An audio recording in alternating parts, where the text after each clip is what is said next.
Et nos souvenirs. Les souvenirs sont souvent ce que les personnes âgées ont de plus précieux. Ils occupent une place plus ou moins importante dans leur vie. Certains considèrent même que c'est tout ce qui leur reste. Quand la mémoire est défaillante, les souvenirs ont du mal à refaire surface. Leur histoire disparaît. Projet réalisé à l'EHPAD Abrapa-Neudorf les 3 et 4 décembre 2015. Madame Siffer. Mon frère, le dernier soir qu'il était là, il était venu chez nous quand on habitait l'appartement que vous occupez maintenant. Il descendait, et puis il avait fait beaucoup de choses la journée. Il était tout content de sa journée. Il avait pris un abonnement pour le théâtre alsacien, il avait acheté un pantalon, et il nous avait procuré une télé, donc il était content. Il a partagé ça avec nous. Il s'est levé, il voulait partir, et puis il est revenu et... Vous l'aimiez beaucoup? Oui, bien sûr. On va faire la photo en se concentrant sur ce souvenir. Vous savez, je ne suis pas photogénique. Madame Huck. Souvent, on se promenait dans les Vosges. On était dans le club de marcheurs et il y avait un chalet près du Petit Ballon, entre le Petit Ballon et la route des Crêtes. Comment on dit encore? Enfin, il n'y a rien que des maisons et où on mange les. Mon français n'est pas tellement courant. C'est pour ça que je n'ai pas fait longtemps d'études. Je ne savais plus le français en 44 quand on a été libéré. Et après, c'était défendu de parler l'allemand. Et avant, c'était défendu de parler le français.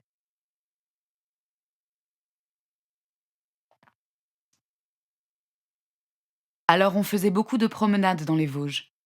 Je connais presque tout le Haut-Rhin. Les montagnes, on s'est baladé d'un endroit à l'autre jusqu'au Grand Ballon, surtout les fermes auberges. On a des fois fait des week-ends d'une auberge à l'autre, c'était bien ça. Et le Haut-Rhin, il n'y a pas tellement de forêt, c'est plus dégagé, alors on peut faire des promenades. On habitait à Neudorf, dans la maison paternelle, et en 70, on a construit au début de la vallée de Münster, non pas Münster, la Bruche. C'est avant Schirmeck. On élevait 3, 4 moutons avant. On les achetait quand ils étaient petits et on les tuait en novembre parce qu'on avait un long terrain, 15 arts. Pour ne pas trop tondre, c'était les moutons qui faisaient le travail. C'était un grand jardin avec beaucoup d'arbres et ça poussait. Les enfants y vont encore pour cueillir les noix. C'est maintenant fini, mais il y a un pommier, un poirier. Qu'est-ce qu'on avait encore? Beaucoup de fleurs et des haies. Pour les fleurs, c'est souvent moi qui faisais. J'ai un calendrier maintenant. Enfin, il est terminé pratiquement. C'était un calendrier allemand qui disait Was ist zu tun? Ça veut dire qu'est-ce qu'il y a à faire? Alors il indiquait les plantes qu'il fallait planter ou repiquer. Ça, c'était passionnant, ça. Qu'est-ce que vous aimiez le plus dans votre jardin? Quand on cueillait les framboises. Je m'occupais aussi des framboises et en automne, il faut les couper. Je ne les ai pas coupées la dernière fois. Alors j'ai un jeune qui vient des fois pour s'occuper du jardin. Alors il les a tous coupées. Parce qu'ils poussent n'importe comment, les framboisiers. Alors il faut quand même les couper. Quand on accueille les fruits, il faut couper les vieilles branches pour qu'ils puissent de nouveau repousser. Madame Brion. Je faisais partie de la SPA. Voilà mes chiens. 2 petits Yorkshire, une cerise et une Schnapsie. Et ça, c'est moi, à 62 ans. Je danse à la fête de la bière à Schiltigheim sur la table. Tout le monde était assis à part moi. Je me suis vraiment bien amusée là-bas. On n'a pas dansé parce que c'est de la musique à chanter. Ça, c'est un très bon souvenir. J'y étais allée une fois là-bas, je crois. On s'est éclaté. Pouvez-vous faire comme si vous y étiez? Revivez le moment. Je voudrais bien également faire une photo avec la photo. Madame Brion avait ramené une photo de ses chiens.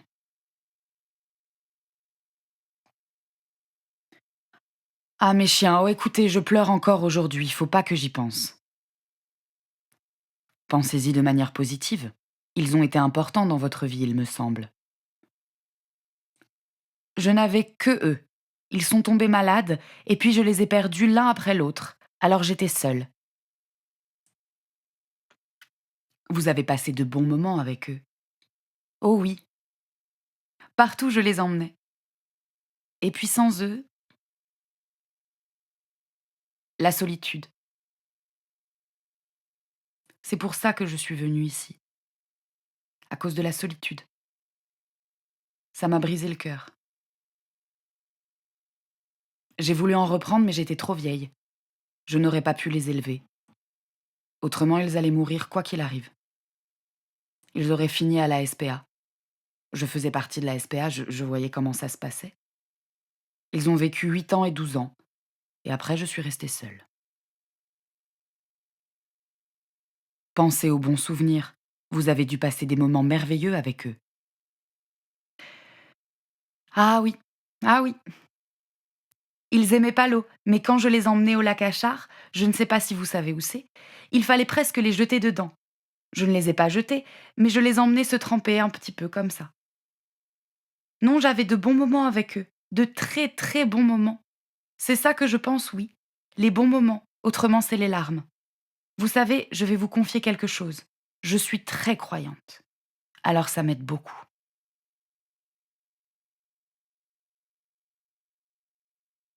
Madame Laurent, un souvenir en particulier.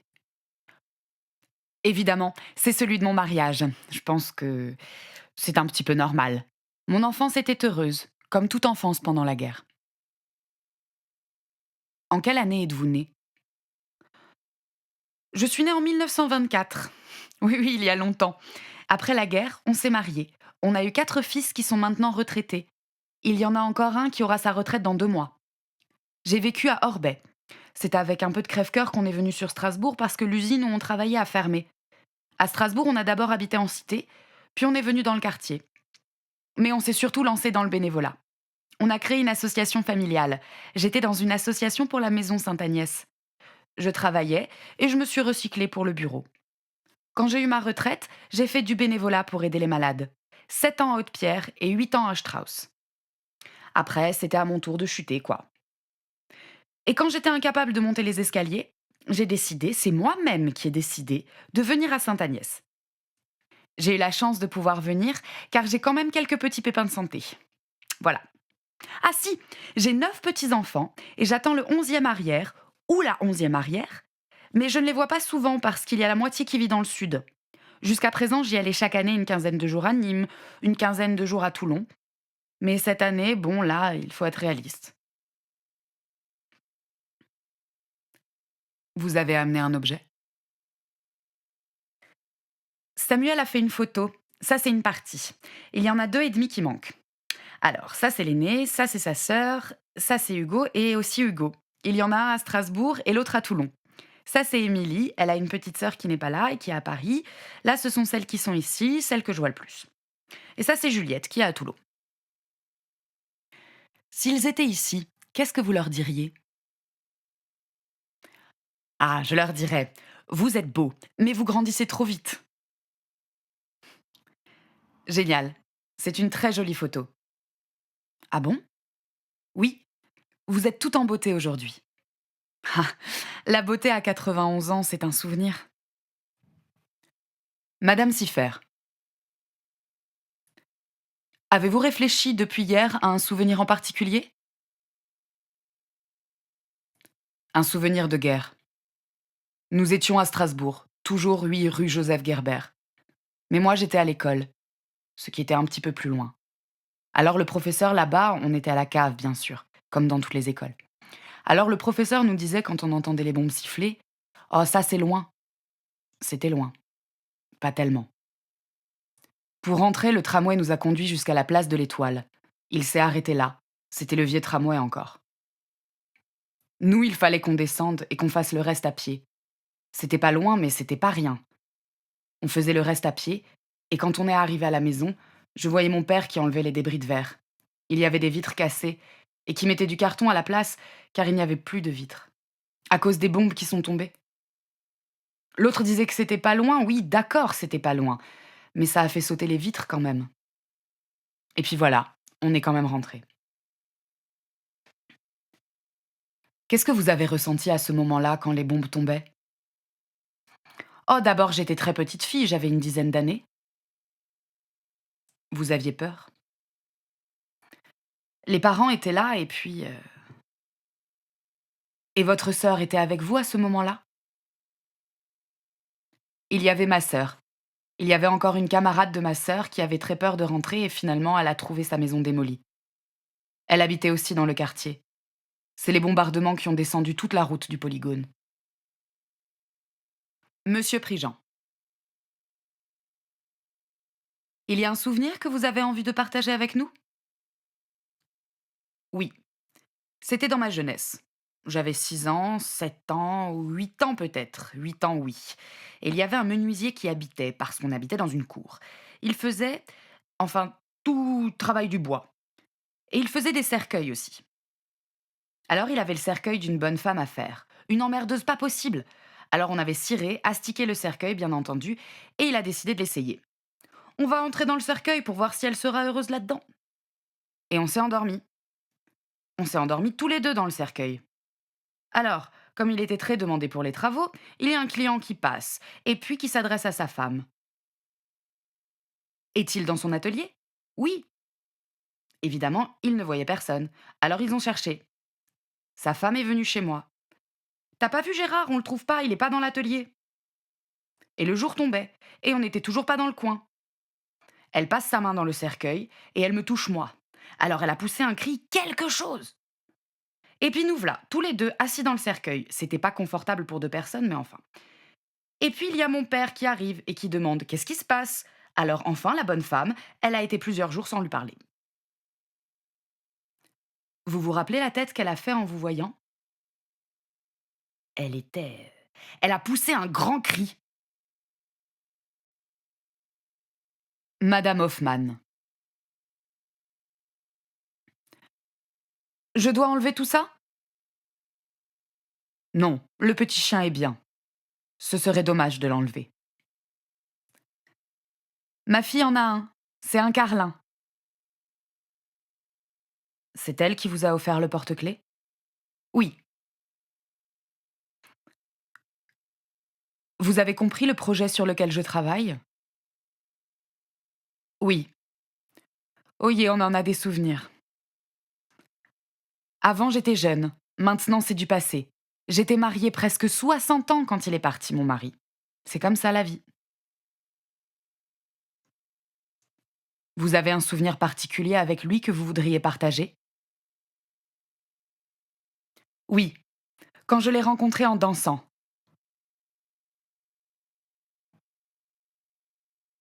Il était venu. Mademoiselle, vous permettez? J'ai dit. Oui, monsieur. On a dansé. Et c'était fini. C'était le coup de foudre.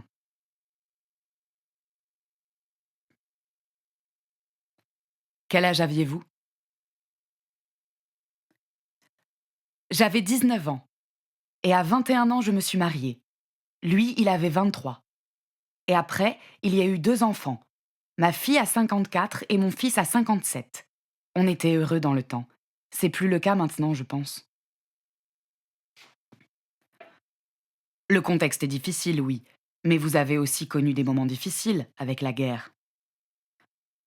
Oui, oui, mais on était heureux.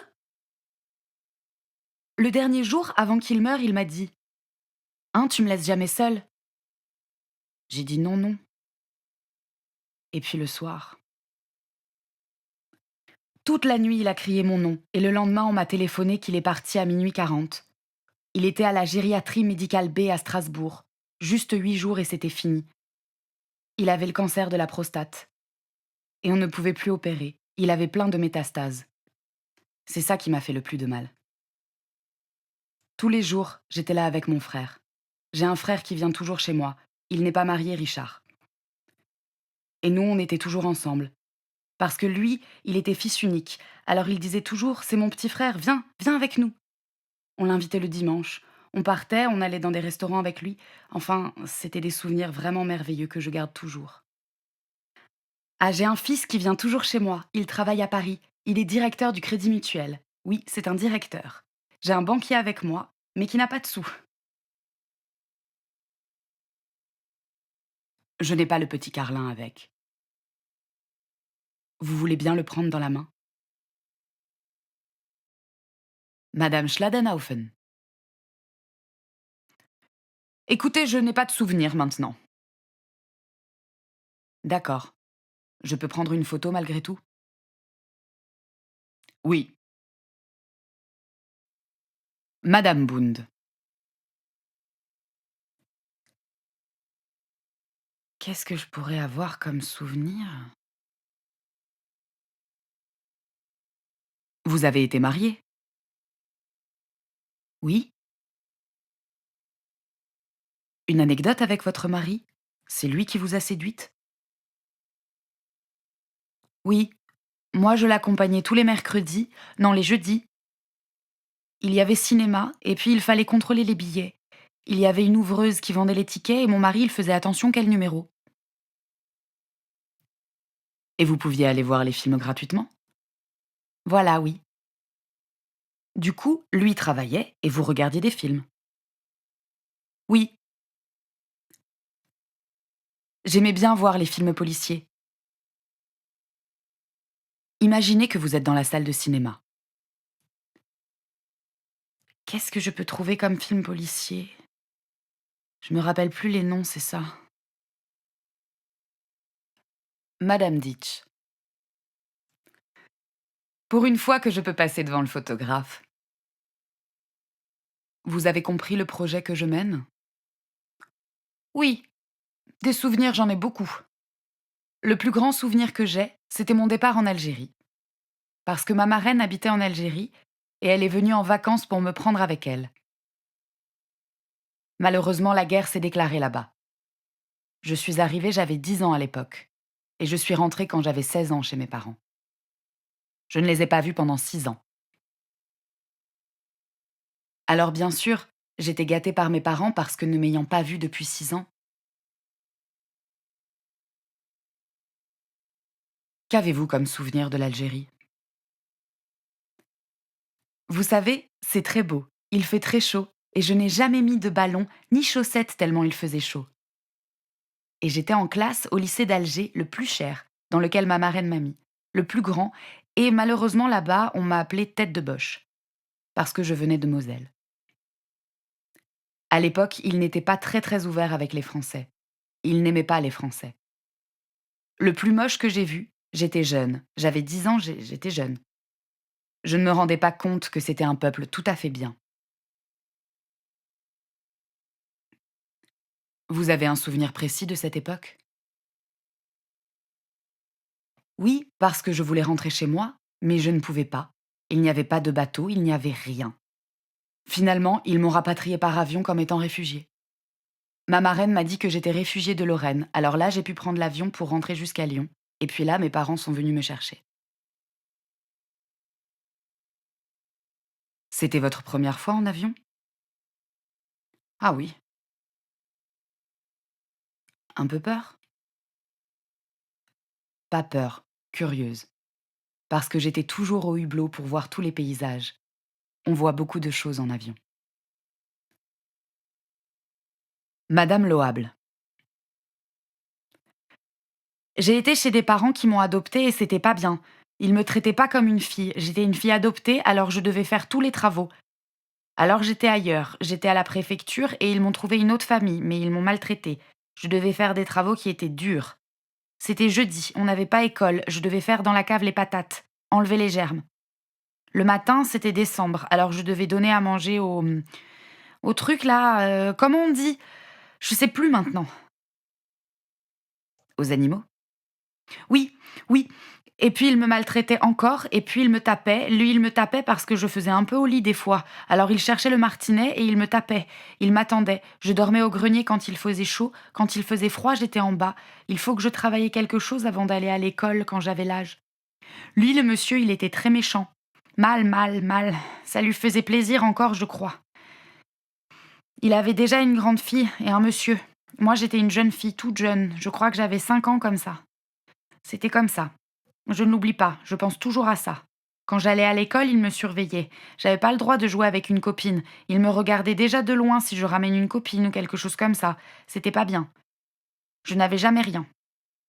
La préfecture, elle me ramenait toujours des trucs, comment on dit?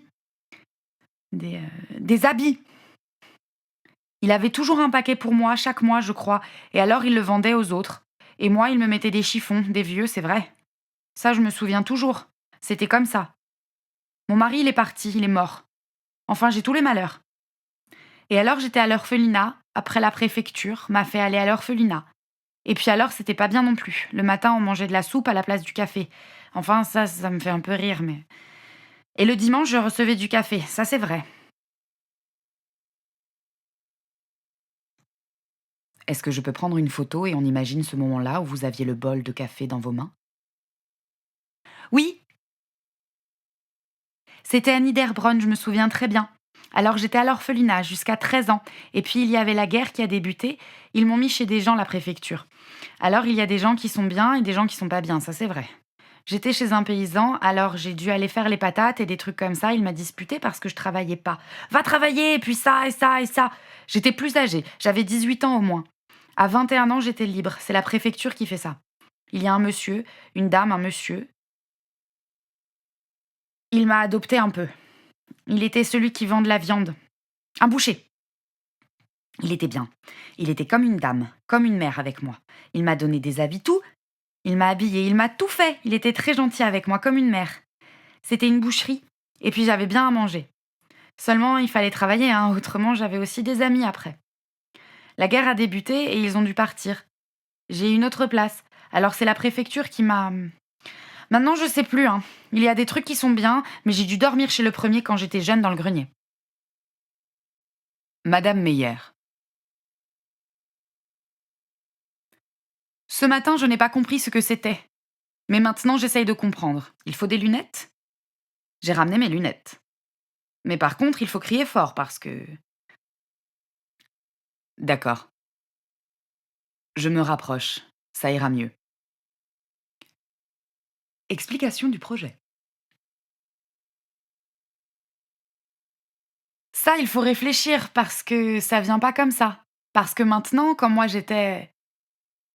Je veux pas me vanter, j'ai fait un bac maths, donc je ne suis pas une idiote. Mais maintenant, je suis une idiote. Parce que je ne comprends plus rien. Je ne comprends plus rien.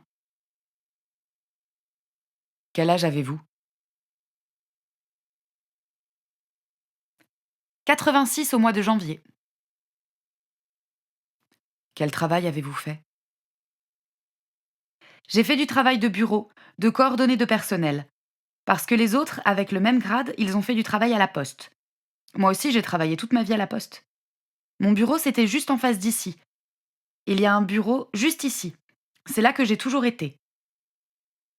Non, pas tout de suite, non, non. J'ai d'abord eu des mutations et il y a eu la guerre entre. J'ai toujours fait ce que j'ai voulu, je sais pas. Non, et ce que j'aime moi, c'est les animaux. J'ai toujours eu des chats. J'ai dû l'abandonner pour venir ici.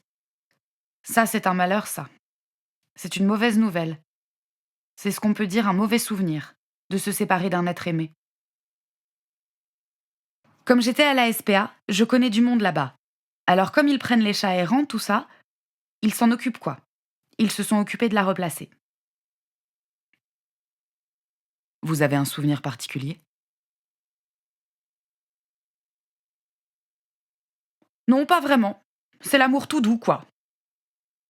Ça me viendra le jour où je n'y penserai plus. Mais sur le moment, là, moi, j'ai toujours voulu faire ce que je voulais. Vous avez été heureuse? Oui, oui, oui, oui, oui. J'ai vécu avec mes parents jusqu'à leur mort. Je suis sûre que demain ou après-demain, ça reviendra, mais je sais pas.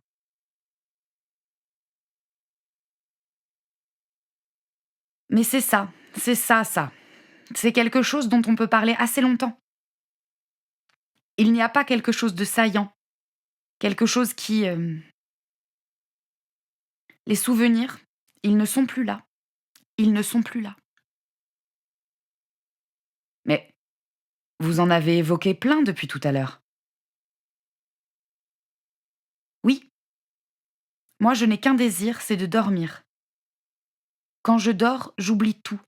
Je suis heureuse. J'oublie tout. Êtes-vous malheureuse? Non, Je ne suis pas malheureuse. Non, mais parce que je ne me reconnais plus, c'est ça? C'est ça?